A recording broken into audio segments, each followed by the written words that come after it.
Allô, c'est Mélocali, j'espère que vous allez bien. On se retrouve enfin pour la première vidéo 2021. Donc je voulais d'abord vous souhaiter une très bonne année, que votre année soit réussite, que vous ayez tout ce que vous voulez et que du meilleur en tout cas, et la santé pour le plus important. Pour cette première vidéo de cette année 2021, j'ai décidé de faire un retour sur mon année 2020 et de faire donc un bilan. J'ai décidé de faire cette vidéo parce que je me suis dit que c'est un bon travail déjà pour me rappeler des souvenirs, des bons, des mauvais, mais surtout pour me dire que oui, cette année n'a pas été forcément facile pour moi, mais pour tout le monde sur Terre, mais que 2021 peut être que meilleur ou pire, je sais pas. Mais en tout cas, je me dis que tu sais, des fois on pense qu'une année va être comme ci, puis comme ça, puis c'est pas le cas. Donc j'ai aimé faire ce travail de bilan. Je pense que j'en ferai un l'année prochaine pour voir. Puis on commence tout de suite pour le bilan. C'est parti.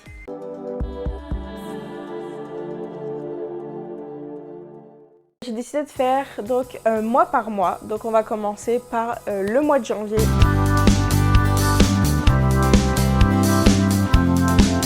2020, donc on passe enfin une nouvelle décennie. On réfléchissait beaucoup avec les amis, genre tout ce qui nous avait marqué pendant cette décennie, c'était quand même important. Cette année, le début de l'année 2020 en tout cas, on entendait à peine parler du coronavirus. Pour moi, c'était un truc vraiment encore très loin pour moi. Et cette année commence avec en fait mon inscription donc à l'université de Montréal et l'acceptation en fait que j'ai, parce que j'avais fait la demande avant et j'étais acceptée à l'université de Montréal. Waouh, j'étais tellement contente, j'étais tellement heureuse de me dire que j'allais enfin aller à l'université, que pour moi cette année a vraiment très bien commencé. J'étais au chômage parce que j'avais perdu mon emploi en novembre 2019.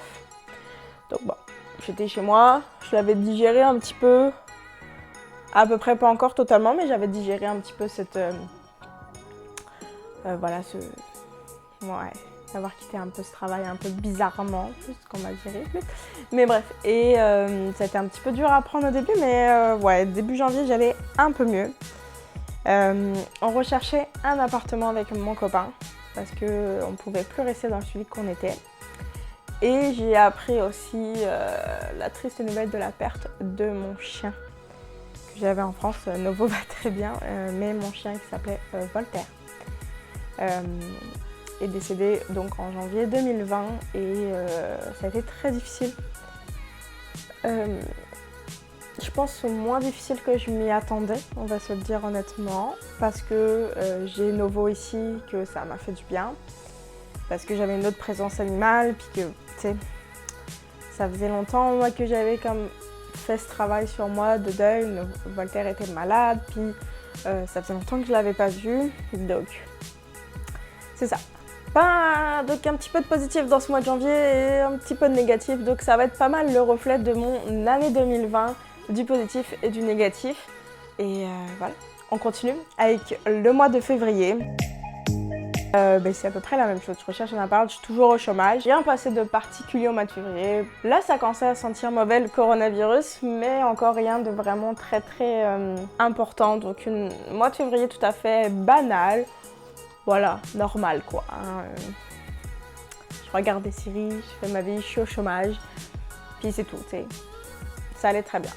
Un peu de stress parce que toujours pas de nouvelles de la résidence permanente qui est indispensable pour que je puisse aller étudier à l'Université de Montréal. En mars, il y a le confinement déjà, ça c'est sûr que c'est une grosse chose qui arrive. Et l'impossibilité en me disant que je ne pouvais pas voir mes parents cet été, que ça allait être très difficile. On se préparait déjà mentalement à ça. Et surtout, nous avons fait l'acquisition d'une voiture. Un ami nous l'a donnée. Ouais. Des amis très généreux et très gentils. C'était quand même une grosse étape pour moi. Donc c'est arrivé fin février, vraiment début mars. Puis j'ai aussi fait une grosse étape, c'est que je décidais de vendre une partie de ma collection de Funko Pop. Si vous ne le saviez pas, j'ai une petite collection, on va dire à peu près une 150 pop. Et j'ai décidé d'en mettre à peu près une soixantaine, donc à peu près la moitié en vente. Ça a été très difficile comme décision, mais je n'avais plus autant cette envie, cette chose pour les pop, cette envie de collectionner. J'avais juste envie de garder celle qui était très importante pour moi et de vendre celle qui l'était un peu moins. Mais... Donc un mois aussi à peu près normal. Mais en mars, on trouve notre appartement, sauf que il met beaucoup de temps à nous répondre, le propriétaire, et il a fallu insister. Mais quand même un mois assez positif, mais avec quand même des décisions assez importantes. En avril, normal, confinement oblige, mon copain m'a demandé de lui couper les cheveux. Il avait les cheveux très longs et j'ai coupé et j'ai joué à la coiffeuse quoi. Mais c'était tout un défi honnêtement parce qu'il n'avait aucune coupe, il n'avait rien, c'était juste des cheveux longs et du coup j'ai tout coupé. C'était le fun, ça m'a pris quand même je pense 2 bonnes heures à faire parce que j'avais assez peur de le louper. Même si on était comme « Ah, c'est le confinement, c'est pas grave, on voit vraiment personne, on s'en fout. » Mais c'est ça, sinon c'était assez relax, on avait enfin la réponse du propriétaire, on avait l'appartement, on allait pouvoir emménager en mai. Le mois de mai arrive. Et du coup, on déménage, enfin, on arrive dans cet appartement où on se sent mieux, on a une cour pour nos veaux. On est beaucoup mieux ici, on est au rez-de-chaussée donc il n'y a pas de problème de bruit qu'on n'a pas de réflexion par rapport au bruit. On est dans un quartier qu'on apprécie donc tout allait bien, il faisait beau, il faisait chaud quand on a déménagé, après il y a eu une vague de froid, on ne sait pas trop pourquoi mais c'est le Québec donc on s'y attend. Ouais c'était vraiment un beau moment ce déménagement, l'installation, moi j'adore m'installer, j'adore déménager et très beau mois, le mois de mai pour ça. En juin, le début de l'été, il faisait beau, il faisait chaud, la canicule. Moi, je ne supporte pas la chaleur, donc très difficile pour moi, mais c'était super. En juin, il y a la Saint-Jean. Si vous ne connaissez pas un petit peu, la Saint-Jean, c'est la fête nationale du Québec. Donc, il y a la fête nationale du Canada, mais aussi celle du Québec. Le 24 juin, et c'est honnêtement la folie. Et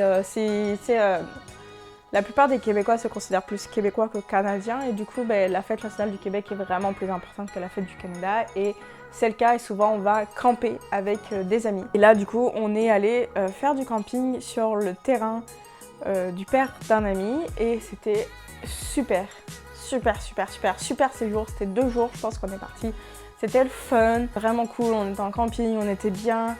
Nos veaux étaient en liberté, étaient dans la forêt, ils tripaient. Il y avait des moustiques et c'est là que les problèmes ont commencé pour moi, des problèmes de santé. Et en fait, la première journée, j'ai vu Novo aller sauter dans la rivière, enfin sauter dans rivière, lac, je sais plus, un lac je crois. Bref, il a sauté dans l'eau et j'étais tellement contente de lui parce qu'il n'aime pas tant l'eau. Et là, qu'il aille tout seul de lui-même dans l'eau, j'étais tellement contente. Et du coup, je sortais mon téléphone pour prendre une photo et j'ai pas vu l'énorme trou qu'il y avait et je me suis blessée. J'ai eu une grosse foulure. Je vous mettrai peut-être une image. Ça fait extrêmement mal. Je suis dure à la douleur et là j'ai eu tellement mal à ce moment-là que genre j'ai failli vomir de douleur tellement que c'était douloureux là. Ma cheville, genre, elle a rien compris et impossible de marcher.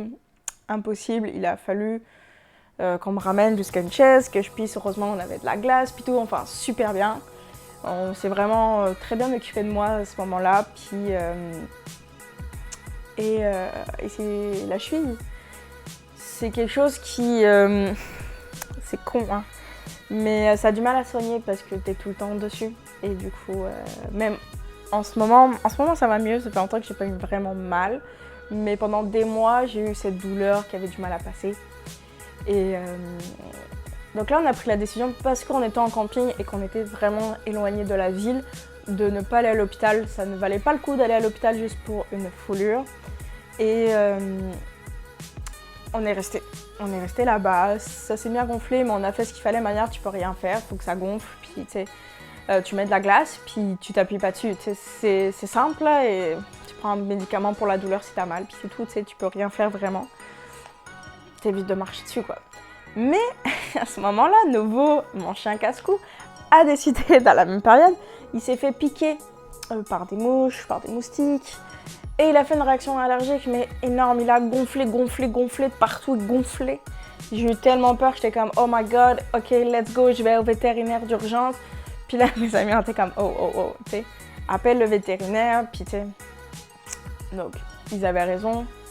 Moi, maman poule est surpaniquée, mais ils avaient raison. Et du coup, j'ai juste appelé le vétérinaire qui m'a dit va acheter du Benadryl et donne ça à ton chien, telle dose pour tel poids. Puis on lui a donné ça, ça a commencé à dégonfler tout doucement. Il était shooté, il était pas bien ce soir-là. Et ça allait mieux les lendemains, les autres jours, ça a commencé à aller mieux.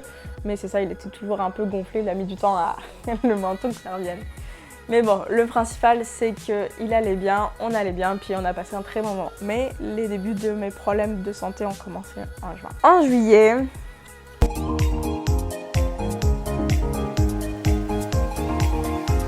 on est allé voir des amis à Gatineau, un joli petit week-end, tranquille. Et c'était le fun, on a pu aller se baigner. C'est un petit lac, je vais vous montrer une photo. J'ai commencé aussi la peinture, je vous ferai peut-être une vidéo cette année sur la peinture, sur l'acrylic pouring que j'ai découvert cette année et que j'adore faire. Je suis pas une grande artiste, mais ça j'adore et du coup j'ai commencé ce mois-ci en juillet parce que j'avais du temps à la maison et toute seule, donc je me suis dit yeah! J'ai aussi repris les vidéos en été parce que mon chum a commencé un travail et du coup j'avais plus de temps à la maison pour pouvoir faire des vidéos. Donc c'était cool. La meilleure nouvelle de ce mois et de cette année, je pense, c'est que j'ai enfin reçu ma carte de j'ai enfin reçu ma résidence permanente, pas la carte, mais ma résidence permanente. Donc j'étais en toute légalité et enfin rassurée et tout allait pour le mieux et ça faisait du bien de respirer un peu pour ça. En août, j'ai trouvé un travail. Quand même une bonne chose. J'ai trouvé un travail dans une épicerie, comme ça je peux travailler à mi-temps et en même temps étudier. Donc me faire de l'argent pour pouvoir vivre. Le PSG, hein, si vous ne saviez pas, je suis une fan du Paris Saint-Germain et on a vécu ce final 8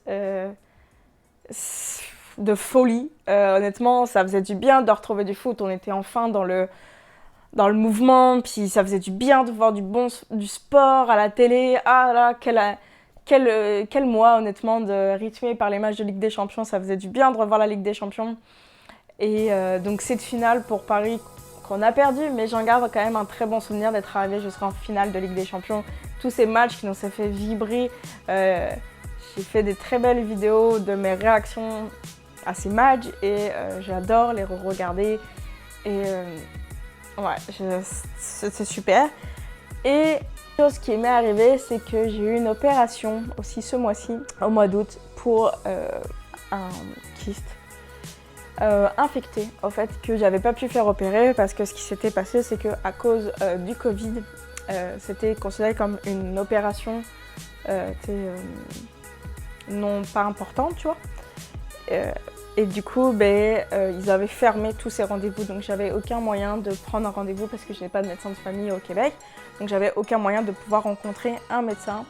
J'ai dû me rendre en fait une journée aux urgences en août pour pouvoir en fait d'avoir passé vraiment 12 heures de ma vie aux urgences et d'avoir pu rencontrer enfin un médecin et un chirurgien après qui m'a dit ok on t'opère et donc il m'a opéré et là ça a été la difficulté parce que l'opération en fait était en bas du dos donc juste un peu au-dessus des fesses et c'est que quand tu te plies, quand tu bouges, toutes ces zones bougent tout le temps. Donc on va se le dire, c'était très douloureux, vraiment les pointures puis tout et vraiment pas facile hein. Donc ça c'est le début hein. Retenez ça c'est le début. En septembre, l'université commence, yeah! Première session, j'étais tellement contente d'enfin pouvoir faire ça. Je me suis acheté mon nouveau téléphone aussi. Si vous n'avez pas vu, j'ai fait une vidéo où je moxais mon Pixel 4a et que je suis extrêmement fan de mon téléphone et je regrette pas du tout cet achat. Bien sûr aussi, qu'est-ce qui arrive en septembre? C'est les magnifiques couleurs. On est allé faire des promenades. C'était vraiment beau. Je continuais à travailler à côté et j'ai appris en septembre que j'allais devoir me refaire opérer en pensant que moi c'était fini, il avait enlevé le kyste et c'était bon. Et le chirurgien m'a appelé en me disant non, il y a un problème dans les résultats d'analyse parce qu'ils sont obligés d'analyser chaque kyste pour voir s'il n'y a pas quelque chose de plus grave. Et il m'a dit écoute, faut qu'on se refasse, faut qu'on te réopère, faut qu'on te réouvre et enlever les côtés, on n'aurait pas tout enlevé. Ça c'était dur à entendre parce que j'étais paniquée de me refaire opérer et puis tout et vraiment stressée. Donc j'ai été opérée un mercredi, ça s'est pas très bien passé l'opération. J'étais très stressée et en fait je résistais à l'anesthésie. Genre l'anesthésie ne fonctionnait pas, il m'a mis genre le double de la dose et toujours genre j'ai senti un petit peu, c'était pas super. J'avais fait des réactions allergiques au pansement, j'avais fait des réactions allergiques au point de suture, enfin bref. Mon corps, il était pas content. Et donc après cette opération, et en fait le médecin m'avait dit écoute, on va se revoir, tu viendras à l'hôpital pour faire enlever les points de suture alors que j'aurais pu aller juste à une petite clinique puis tout. Et il m'a dit on va se revoir dans 2 semaines puis tout. Ok, super. Et je dois garder donc un pansement pendant 2 jours sur la plaie. Oui, je suis allée travailler le lendemain et ça faisait tellement mal. Donc il avait beaucoup plus, c'était beaucoup plus gros, tu vois, il y avait comme, c'était beaucoup plus gros, on va dire, l'ouverture. Et j'avais extrêmement mal et travailler, c'était impossible, fallait pas que je me baisse, fallait pas que je soulève des poids pour pas que les points de suture ils brisent. Et j'avais tellement mal que tu sais, t'as envie de vomir, de t'évanouir, tu te sens pas bien. Et j'ai travaillé, j'ai fait ma journée. Le matin, le vendredi, en me levant, j'enlève mon pansement, ça faisait 2 jours. Et là, en enlevant, mon chum remarque que genre c'est ouvert. Les points de suture ont lâché et c'est ouvert. Genre j'ai une plaie ouverte. Tous les points, il y en avait 4, je pense, qui avaient lâché, 2 qui tenaient. Donc bref, c'était dégueu. Il y avait beaucoup de sang. Et c'est pour ça que j'avais mal, que je souffrais depuis des jours. Je comprenais enfin ce qui se passait. Je suis donc retournée à l'hôpital. Et donc j'ai appelé le chirurgien, je lui ai dit écoute, bref ça s'est ouvert, il m'a dit ok tu me rejoins dans 15 minutes aux urgences, tu passes direct et tu me dis, tu m'appelles quand t'es là. Bref, je retrouve le chirurgien et il m'opère dans une salle d'urgence. C'est pas les meilleures conditions pour lui non plus, c'est pas les meilleures pour moi. Les infirmiers super gentils, franchement, les infirmiers vous faites un boulot mais extraordinaire. Tous ceux que j'ai été avec à chaque fois dans les opérations ont été extrêmement sympathiques avec moi. Donc ils voyaient que je souffrais, que c'était extrêmement difficile pour moi. Et ils ont été super et comme ils se souvenaient en fait de moi que je résistais à l'anesthésie, il a à peine essayé, il a fait 2 piqûres, il m'a dit bon, on va devoir y aller sans. Et il m'a du coup recousu sans vraiment d'anesthésie. Et cette douleur, je la garde encore dans mon cerveau. C'était extrêmement douloureux que je me suis tellement tenu le bras fort que j'avais des traces d'ongles pendant quelques jours dans mon bras tellement que j'avais mal et qu'il fallait que je serre. Mais très sympa l'infirmière, on a parlé de chien, on a parlé de tout et de rien pour me faire penser à autre chose. Ça a été extrêmement douloureux honnêtement et voilà, ça a été pas facile. Ça a mis vraiment longtemps à que ça aille mieux. Je dormais plus bien parce que je pouvais pas dormir sur le dos, donc j'étais obligée de dormir sur le ventre, sauf que quand tu dors sur le ventre, ça te donne des maux de dos, bref. Ça a été qu'un cercle vicieux, le fun quoi. Donc vraiment un mois horrible pour moi, le mois de septembre. Le mois d'octobre arrive,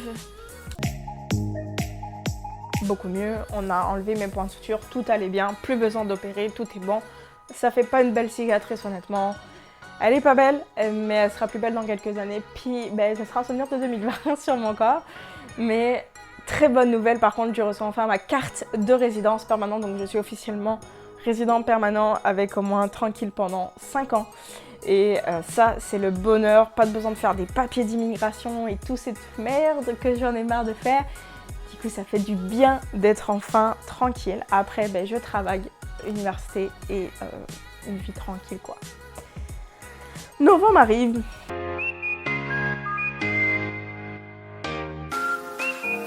novembre est toujours un très bon mois parce que c'est mon anniversaire. Donc je suis toujours wouh, yeah, that's fun. Plus d'hôpital, c'est fini pour moi. Et toujours travail, dodo, bref, une vie normale. Le fun. Enfin, du fun. Oui, j'ai aussi été aller voir un médecin ce mois-ci, c'est vrai, j'oublie. J'avais des douleurs au pied, au fait. Et donc, en fait, ces douleurs, dues à une malformation. Mais bref, et du coup, j'ai enfin réglé ça. Mais voilà, mois de novembre, tout va bien à peu près. Mois de décembre arrive.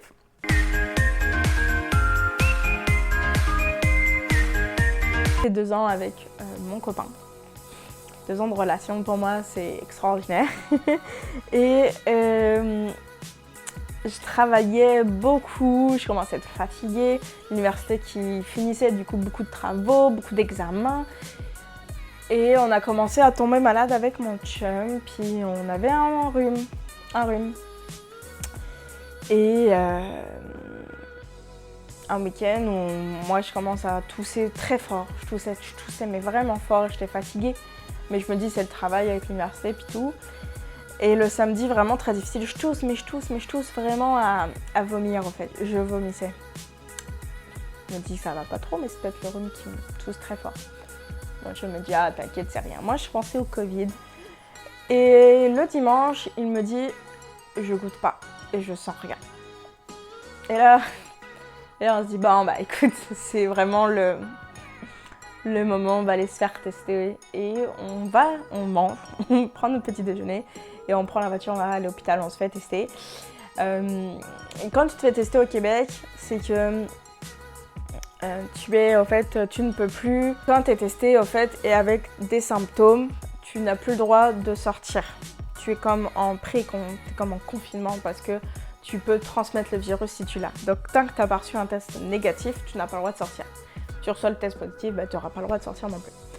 Et donc ils nous disent, écoutez, ça va prendre...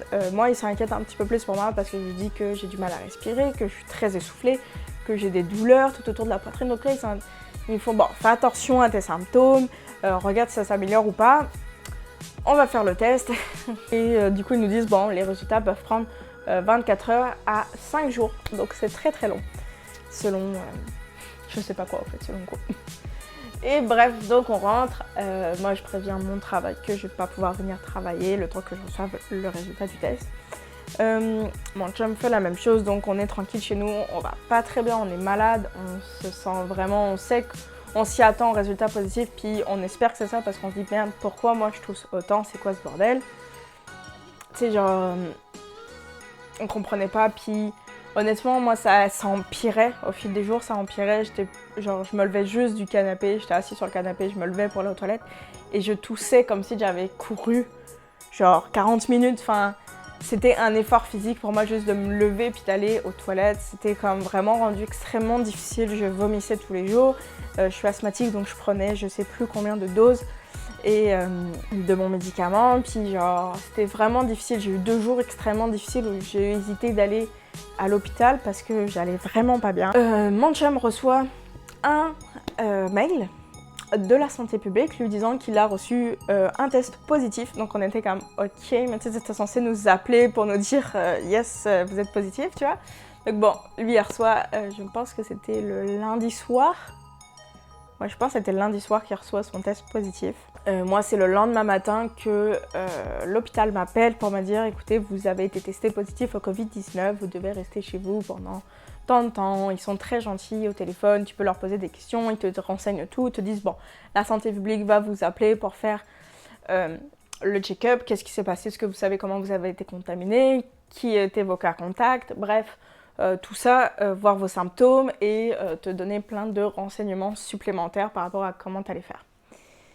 Et c'est ça, donc on a été testé positif. Donc c'est ça, ça a été, donc notre test c'était le 13 décembre, on est resté jusqu'au 21, je sais plus, 10 jours. Ouais, 21 décembre enfermé. Et on a pu sortir le 22. Mais c'était, c'était difficile honnêtement, je suis pas totalement remise du Covid. Mon chum, il va mieux, il a retrouvé comme 90% à peu près de son odorat et de son goût. Donc pour ça, c'est cool pour lui. Ça a été vraiment rapide, il a été dans les très chanceux.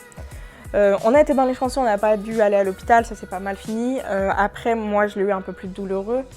J'ai encore des douleurs. Tout n'est pas parfait, mais ça s'améliore et voilà. Et du coup, cette année finit sur ça, mais non, cette année finit pas sur le Covid. Cette année, c'est l'année 2020 a fini avec mon copain, on était tous les deux parce qu'ici on n'avait pas le droit de voir nos familles, on n'avait le droit de voir personne, nos amis, personne. Du coup, on a fait des Noëls à deux, c'était vraiment cool. On a passé nos vacances de Noël à jouer à des jeux de société, à se regarder des films, des séries, à bien manger et être relax et se préparer pour cette nouvelle année qui allait commencer et qui allait pas être difficile. Le début d'année n'est pas facile et si, le bilan de mon année 2020. Donc comme vous voyez, il y a eu du positif, il y a eu beaucoup de positifs, mais il y a eu aussi beaucoup de négatifs, surtout au niveau physique, au niveau de ma santé. Et c'est ça qui est le plus difficile. Après, bien sûr, le moral, qui n'a pas été facile tous les jours. Mais ça, heureusement, j'étais avec mon copain et on est deux. Et du coup, on s'aidait mutuellement quand elle n'est pas bien. On essayait de l'aider. Et heureusement, franchement, je ne sais pas comment j'aurais fait toute seule. Et voilà, et j'ai aussi commencé des vidéos sur YouTube, de parler à une caméra et toutes ces choses-là. Et ça, c'était cool. Et c'était en 2020 que j'ai repris ça et ça me fait vraiment plaisir. Et du coup, non, il y a eu beaucoup de positifs et ça n'a pas été ma pire année, je pense. Je sais même pas ce que sera ma pire année, honnêtement. C'est le bilan de mon année 2020. J'espère que la vidéo vous aura plu. N'hésitez pas à me poser des questions en commentaire si vous en avez. Tout et n'importe quoi, si vous voulez que je parle un peu plus du Covid, si vous voulez que je parle un peu plus de l'opération. Bref, de tout et n'importe quoi, des story time, bref, ce que vous voulez, dites-moi ce que vous voulez. En tout cas, je vous souhaite encore une très bonne année. J'espère qu'elle sera meilleure que cette année. Peut-être qu'elle, pour vous, l'année 2020 était très bien, donc peut-être encore meilleure. Et du coup, n'hésitez pas en tout cas à vous abonner, mettre un j'aime. Et c'était Mounokali et je vous dis bye. Tchuss les gars.